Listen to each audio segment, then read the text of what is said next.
মার্কিন president Donald ট্রাম্পের শান্তি পরিকল্পনায় ফিলিস্তিনের স্বাধীনতাকামী সংগঠন হামাসের আংশিক সম্মতির সিদ্ধান্তকে স্বাগত জানিয়েছেন জাতিসংঘের মহাসচিব আন্তোনিও গুতেরেস। পাশাপাশি সব পক্ষকে এই সুযোগ কাজে লাগিয়ে গাজায় চলমান নৃশংসতা বন্ধের আহ্বান জানান তিনি।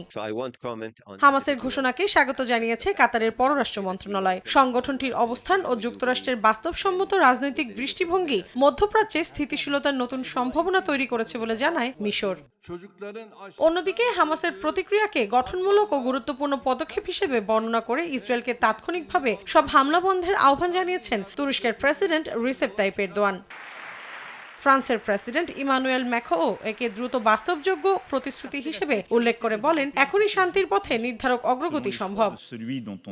প্রায় 2 বছর ধরে চলা রক্তক্ষয়ী যুদ্ধে হামাসের মার্কিন শান্তি পরিকল্পনা গ্রহণকে গুরুত্বপূর্ণ অগ্রগতি বলে মন্তব্য করেছেন ব্রিটিশ প্রধানমন্ত্রী কিয়ার স্টারমার। ট্রাম্পের পরিকল্পনা শান্তির সবচেয়ে কাছাকাছি অবস্থায় এনেছে বলেও জানান তিনি। এদিকে মার্কিন প্রেসিডেন্টের এই পরিকল্পনাকে সাধুবাদ জানিয়েছেন অস্ট্রেলিয়ার প্রধানমন্ত্রী আন্তোনিও আলবানিজ। পরিকল্পনায় সম্মতি জানিয়ে অস্ত্র সমর্পণ করে অবিলম্বে জিম্মিদের মুক্তি দিতে হামাসের প্রতি আহ্বান জানান তিনি। ট্রাম্পের শান্তি পরিকল্পনাকে সমর্থন জানিয়েছেন ইতালির প্রধানমন্ত্রী জর্জিয়া মেলোনি। এক বিবৃতিতে তিনি বলেন, এখন সবার অগ্রাধিকার হওয়া উচিত একটি কার্যকর যুদ্ধবিরতিতে পৌঁছানো, যা অবিলম্বে সব জিম্মির মুক্তির পথ তৈরি করবে।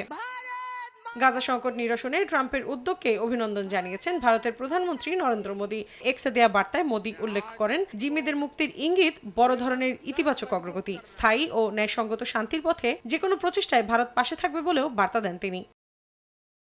মৌসুমী সাথী, সময় সংবাদ।